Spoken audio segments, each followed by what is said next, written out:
Hi everyone, how's everyone doing? So occasionally I do reviews, and the program I want to review is a TV drama called Fake. Now it's set in Australia with Australian actors, and it is brilliant. It is absolutely, I've really been enjoying it. So it's based on a true story, I think, and it is about a woman who is scammed or conned and tricked into all sorts of things by a man that she's dating, but he pretends to be someone that he's not. And there's so many red flags, and it's so relatable, and the acting is so powerful. I just want to talk a little bit about it. So I think it's probably on episode 6 or something like that. So initially, obviously this woman, she is in a powerful job, she's earning good money, but she does struggle with anxiety. And the person she meets, he kind of plays on that a little bit, because when she's having these anxiety attacks and when she visits her counsellor, he kind of gaslights her into saying, well, you're only thinking the worst of me because it's your anxiety that is telling you this. You're missing out on opportunities to be happy. And then when she goes to see her counsellor kind of also gives the impression that, you know, it's because you've never had love before that you are second guessing this. But the people around her, her friends and everyone, are saying to her, these are red flags. So some of the red flags were she's never been to his house.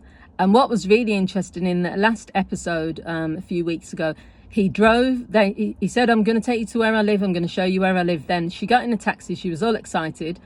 And then they went past a house, and he said, that's my house over there. But they didn't actually go in. So she's got no evidence that's really his house.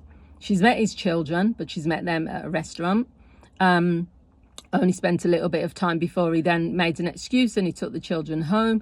There's loads of things he keeps letting her down. Every time there's an event where he's supposed to meet her friends, he keeps making excuses. He said he was in a car accident. He said that, you know, his dog's unwell. He said that his child's had an accident. He's even showed pictures of things. I don't know if it's true or not, but he keeps heightening her up to say, yeah, you know, I love you. When they're together, you know, it's really good. But then he keeps letting her down. He keeps putting her on edge, and it's very manipulative. I wouldn't say it's coercive control or on those levels, but it's a form of control, because when I was watching it, I could see how someone could really start to believe this rubbish, because the person is making you feel as though, you know, this is a beautiful relationship. Why do you want to mess it up? You know, if you mess it up, it's your fault. You know, all these things coincidences that keep happening, they're true. And and she's a powerful woman. She's an intelligent woman. She's got plenty of money. So the scene I want to talk about, there's 2 scenes this week, this was yesterday, which just left me thinking, wow. The first scene was, they're supposed to be going to a friend of hers party. I can't remember the name of the lead character, what her name is. They're supposed to be going to a party. It's a wedding, actually. They're supposed to be getting a flight to the wedding. So the guy, the faker guy, has pretended that he's booked flights on a plane for the 2 of them. He says everything's booked, everything's ready to go. So on the way to the airport, he says, oh, I've got to put down a deposit to buy this property. The property is something he's been talking about for many months with her, saying, you know, we're going to live on this massive property with loads of land and all the rest of it. He's taken her up there. I think he just got the owners to let him see it. Anyway, so then he starts saying, oh, they're asking for £100,000 more than was expected. So she goes into panic mode, and she then goes to everyone she knows. She takes £20,000, I think she takes out of her savings account. She tries to take money out of another account. It doesn't let her. She asks her mum to borrow 30,000, I think. She asked friends to borrow some. So she was trying to put together £100,000 to give to him so that he can get this property. She raised about 80,000. Then I'm not clear whether she transferred the money or not, because in the taxi she was asking for his bank details. She was getting really heightened, really stressed. Even the taxi driver was listening, and you could see that then he started talking to her about people being scammed, and she was saying, no, this is not a scam, it's complicated and all this. So then the acting was phenomenal, because they're in a taxi and it's just the taxi driver and the woman, and it's about 20 minutes of this. And it's really powerful, because normally people wouldn't be able to carry that off, but the whole, everything that kept happening. So anyway, I don't know if she transferred the money to him or not. It wasn't clear whether she had or hadn't.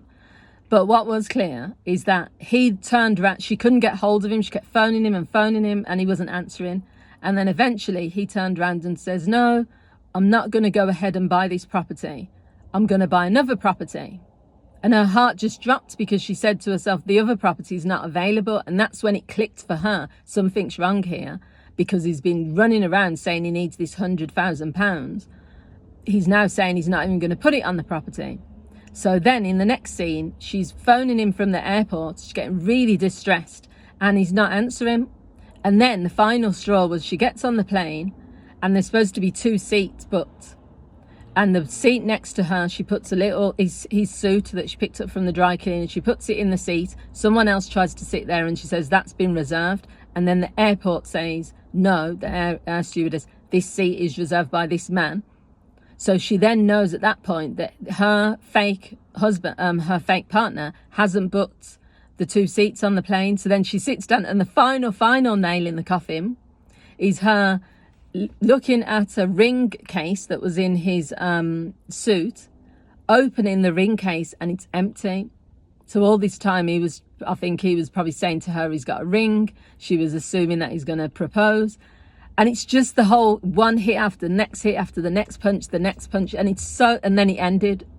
And all I was thinking is I can't wait to see it next week, see what happens. But it's a really powerful, this is why powerful documentaries, sometimes I do review these, are so like moving, because some of them are relatable, but it's the acting that does it. It's the acting. And for me, it was just that I could relate to her, because I was thinking, even though that's never happened to me, I have been in relationships where men have kind of like, I have actually been in a relationship with someone where it wasn't a relationship, we were getting to know each other, where I would never go to his house, he came to my house, where we'd never meet, we'd always meet in public spaces. I didn't know much about him except what he told me. There was no evidence to back up anything he said. In the end, I just had enough, because I was thinking, you keep letting me down, you keep saying, yeah, you don't want to date me because we could be friends, but then other times, you know, we're doing stuff together, you're phoning me all the time, you're saying you miss me. In the end, it was too many mixed messages, so I ended things with that guy. Even to this day, every few months or every few years, he will message me and just say, I was thinking about you. He will email. I had to block his email in the end, because I thought, don't try and get back in my life, I'm not interested. But yeah, it's just how someone can kind of turn your life upside down. The fact when she was there actually withdrawing all of her life savings just because she wanted to help him buy this house, and she was getting into debt with friends, with family, just to get that money for him. When you hear about all these scams, you just think, oh, these people are stupid, or why would someone do that? But when you're watching a program like this, it makes more sense, because it's just done in such a manipulative way. So yeah, the program's called Fake. It's on ITV, ITV1. It comes on a Saturday night, and it is phenomenal. I mean, the acting is absolutely brilliant. The lady who plays the lead role, brilliant. All the other people as well in the scenes are brilliant. So yeah, I would recommend it to everyone.